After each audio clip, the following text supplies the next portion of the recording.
Hey, what's up, everybody? How you doing? My name is Fith, and I'm the Miami acupuncturist. Now, I'm going to talk about something very serious. I'm talking about narcissism. That term gets used a lot by certain people, but I don't think people really know what a narcissist is. So the best way to explain it is that when we were kids, around 5 years old, for instance, okay, our brain is very, open to anything. Kids are always trying to absorb the surroundings, their parents.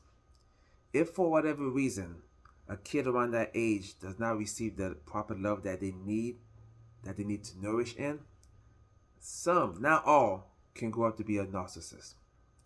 Narcissists, people lack empathy. They have a fragile ego. They may come off confident, but they're actually not. They go around gaslighting, manipulating people. They never apologize. I'm gonna show you the three main traits of narcissists. There's more, but they are. When you meet a narcissist, there are stages that they follow. The first stage a narcissist does is called the love bomb stage. What is the love bomb stage? The love bomb stage is when they give you a whole bunch of gifts or a whole bunch of intimacy, i.e., sex, the first few weeks or even months. Passionate sex, a whole bunch of gifts. They do that to wear you in. Narcissists don't necessarily know what love is. They hear the word love, but they don't know what love is because they lack empathy. So they tend to tell you that they love you very soon in a relationship. Some of them also say that you're the soulmate. They've been searching for you all their lives, and now you're finally met. Again, not everyone who says that are narcissists, but mostly all narcissists goes down that path.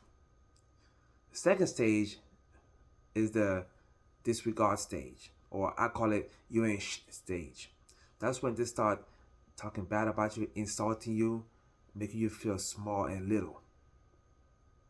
That's for them to boost their own ego, because narcissists like to be in control at all times. That's why narcissists never say sorry or never apologize. Even if they blatantly doing something wrong, they will not apologize.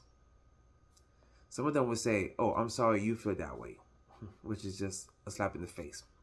The third stage they usually do is the, you know, disregard stage. Sorry, I said the second stage was disregard stage.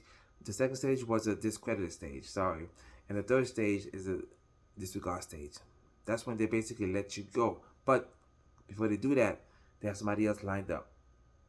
Because narcissists cannot be alone.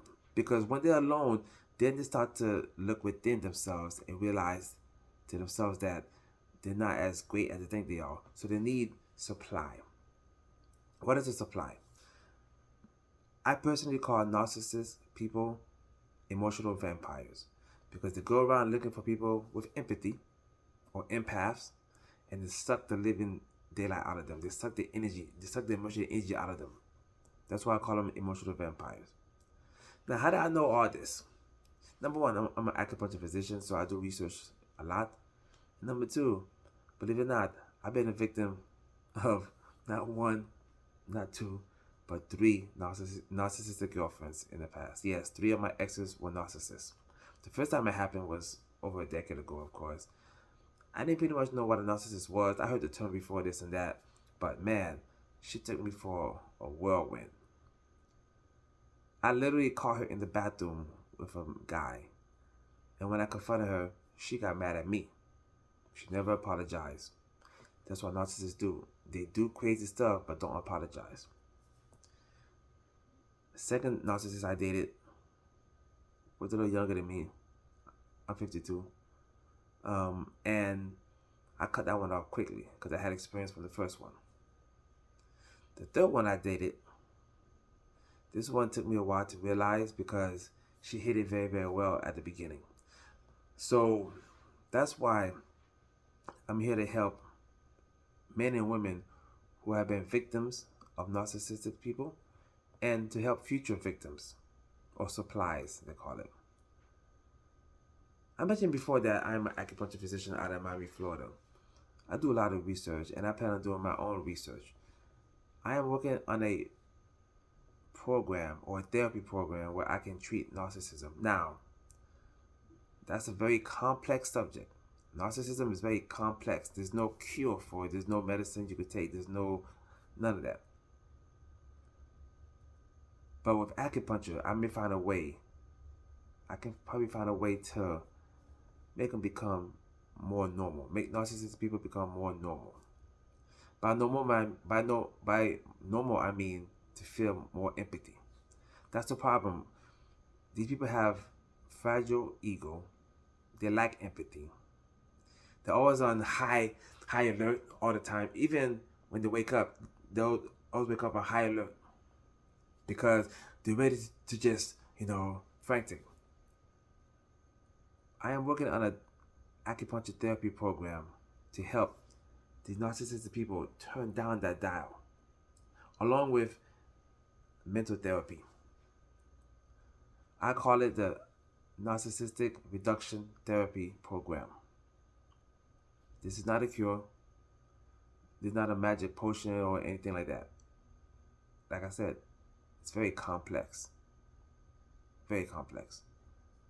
But one of the main things with people who are narcissists is that, on average, they are constantly on the fight or flight mode more than normal people. They produce a high amount of cortisol more than normal people.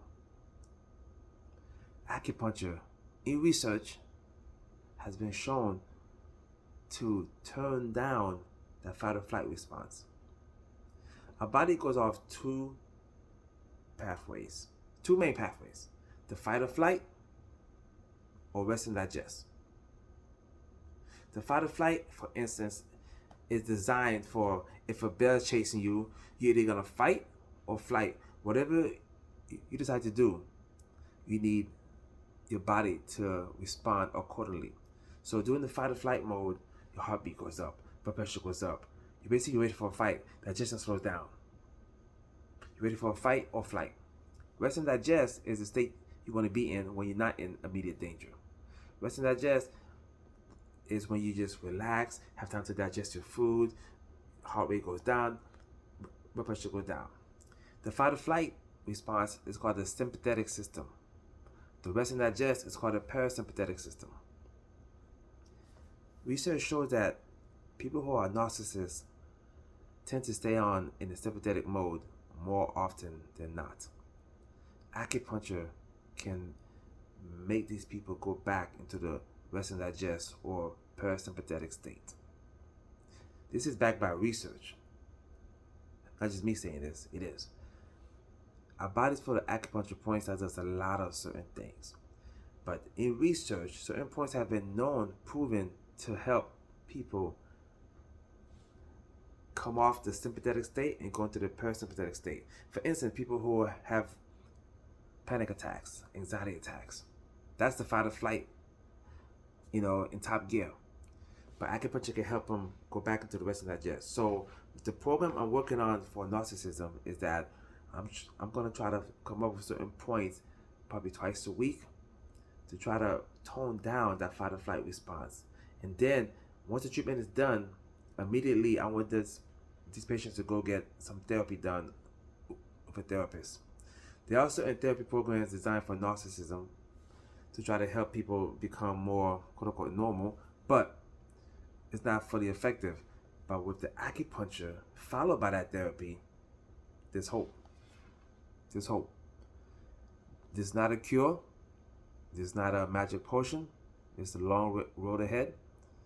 And once I get more information about this program I'm working on, I'll keep y'all notified.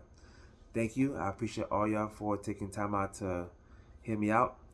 And please don't forget to subscribe and like this video. And I think together we can help these people, the narcissistic people, become a little bit more normal. Until next time.